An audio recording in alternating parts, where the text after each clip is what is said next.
Hello everyone, welcome to my YouTube channel. इस video में हम Himachal Pradesh directorate of technical education, vocational and industrial training में जो lecturer engineering की वैकेंसी होती है उसके बारे में हम बात करेंगे।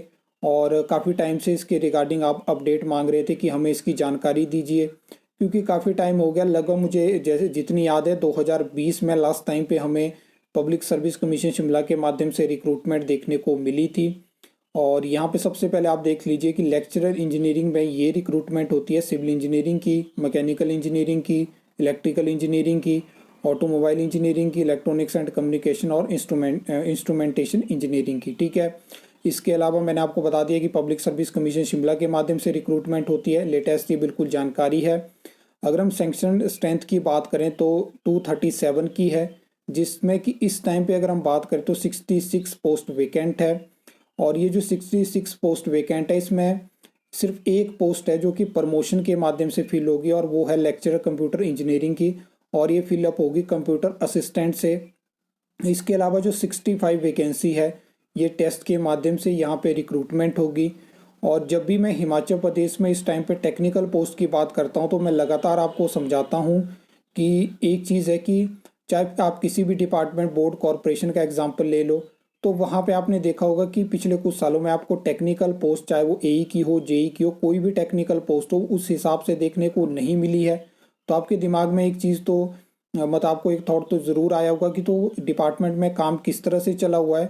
तो मैंने फॉर एग्जांपल आपको पीडब्ल्यूडी के तौर पे समझाया, जहाँ पे जेई सिविल की 7 साल से रिक्रूटमेंट नहीं हुई है, जबकि सिविल इंजीनियरिंग का कोर डिपार्टमेंट है पीडब्ल्यूडी। तो वहाँ पे काम किस तरह से चला है तो मैं आपको समझाता हूँ कि जैसे कोई भी पोस्ट है किसी भी डिपार्टमेंट, बोर्ड, कॉरपोरेशन में, तो वहाँ पे क्या होता है कि कोई भी पोस्ट की जो सैंक्शन स्ट्रेंथ है वो 100% फिलअप नहीं हो सकती है। मतलब बहुत मुश्किल से अगर 80% भी फिलअप होगी तो वहाँ पे दो तरह से रिक्रूटमेंट होगी, एक प्रमोशन से, एक डायरेक्ट रिक्रूटमेंट से। डायरेक्ट रिक्रूटमेंट में दो तरह की रिक्रूटमेंट होती है, एक होती है बैच वाइज और एक होती है टेस्ट के माध्यम से। मैक्सिमम टेक्निकल पोस्ट में आपको बैच वाइज रिक्रूटमेंट अब देखने को नहीं मिलती है, तो वहाँ पे भर्ती होती है टेस्ट के माध्यम से। अब क्या है कि पिछले कुछ सालों में मैंने आपको बता दिया कि टेस्ट के माध्यम से उस हिसाब से रिक्रूटमेंट हमें हिमाचल में देखने को नहीं मिली है। तो क्या होता है कि पहले क्या होता था कि ये जो दोनों रिक्रूटमेंट है मैंने आपको बताया, डायरेक्ट रिक्रूटमेंट और प्रमोशन के माध्यम से जो रिक्रूटमेंट होती है, तो उसमें क्या होता था, एक बैलेंस बना रहता था। और अब क्या हो चुका है कि एक तरफ से जो टेस्ट के माध्यम से भर्ती होती है वो ब्लॉक हो चुकी है और प्रमोशन लगातार हो रही है। अब यहाँ पे भी कुछ लोग बोल सकते हैं कि प्रमोशन हो रही है तो कोटा के तहत हो रही है। ऐसा नहीं है। मैं तभी बैलेंस शब्द का यूज़ करता हूँ कि बैलेंस यहाँ पे बना रहता था दो तरह की रिक्रूटमेंट में। और अब ऐसा हो चुका है कि टेस्ट के माध्यम से रिक्रूटमेंट नहीं हो रही है। डिपार्टमेंट, बोर्ड, कॉरपोरेशन तो करना चाहते हैं लेकिन यहाँ पे आयोग नहीं है, और जो प्रपोजल होते हैं वो सरकार उनको लंबे समय तक पेंडिंग रखती है।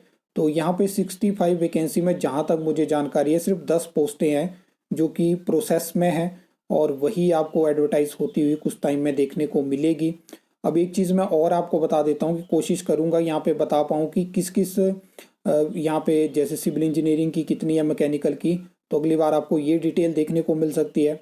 बाकी एक चीज़ ऐसी है कि अब पिछले कुछ एक साल की अगर हम बात करें तो ऐसा हो चुका है कि कैबिनेट डिसीजन में जो पोस्टें अप्रूव होती हैं उनको भी मतलब पूरा नहीं दिखाया जाता है। आपने देखा होगा फॉर एग्जांपल पे कि किसी किसी डिपार्टमेंट, बोर्ड, कॉरपोरेशन की जो वैकेंसी यहाँ पे से मतलब अप्रूव होती है उसमें डायरेक्ट लिख दिया जाता है कि इतनी वैकेंसी है, क्योंकि यहाँ पे क्या हो चुका है कि जैसे ही कोई पोस्ट अप्रूव हो रही है तो जैसा कि मैं लगातार आरटीए लगाता था तो बहुत सारे ऐसे स्टूडेंट हैं जो कि एक्टिव हो चुके हैं, और वो क्या करते हैं कि आरटीए लगाते हैं क्योंकि उनको जानकारी चाहिए कि इस पोस्ट की कितनी वैकेंसी है, कितनी सरकार ने अप्रूव करी।